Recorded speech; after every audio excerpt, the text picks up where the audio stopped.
Kita menggelar aksi damai, aksi damai ke Gedung Sate.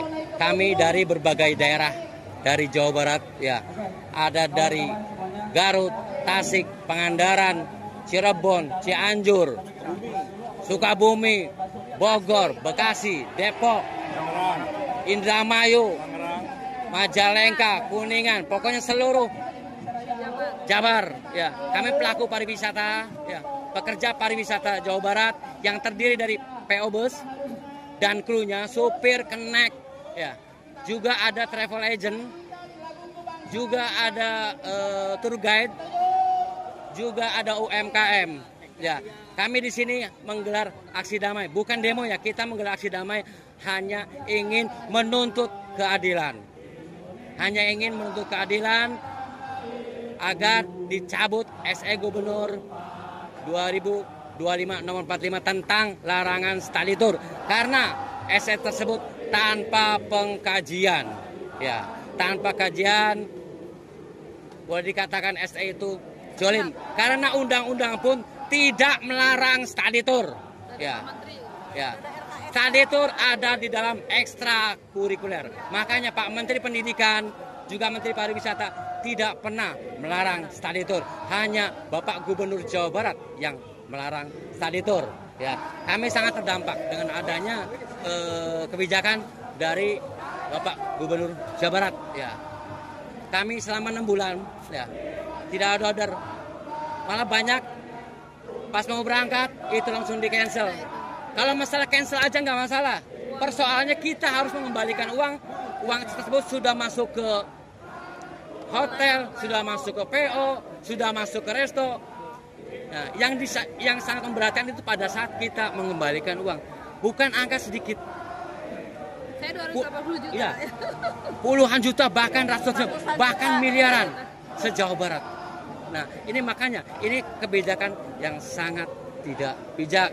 Makanya kami ke sini hanya menuntut satu, cabut SE Gubernur tahun 2025. Mungkin fakta di lapangannya sendiri seperti apa mungkin Pak terkait kebijakan gubernur ini sendiri Pak dari para supir-supir bus ini Pak? Ya, terkait dampak di lapangannya, dampak adanya larangan maksudnya. Nah, itu dampak adanya larangan. Ya, PO Bus jadi minim order, tidak ada order.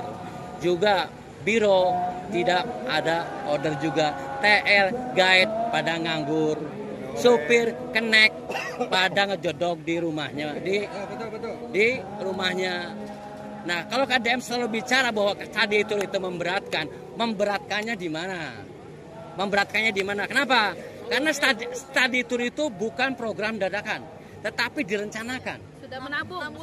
Siswa sudah menabung jauh-jauh hari.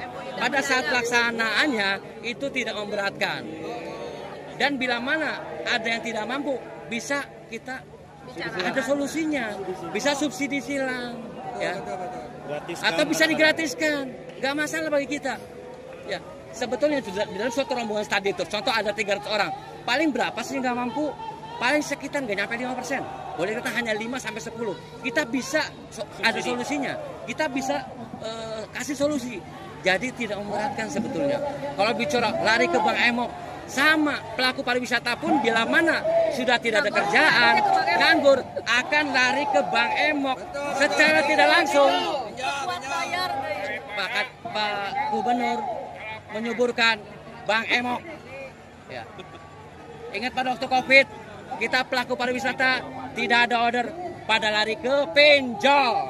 Ya. Pak, ini gimana Pak? Tuntutannya sendiri apa mungkin untuk Pak? Tuntutannya hanya satu, kita hanya minta Bapak Gubernur untuk mencabut SE nomor 45 0303 tahun 2025. Ya. Yang memberatkan itu poin 3, hanya 1 poin ya, yang mengatakan piknik yang dibungkus study tour itu dilarang. Itu yang sangat memberatkan.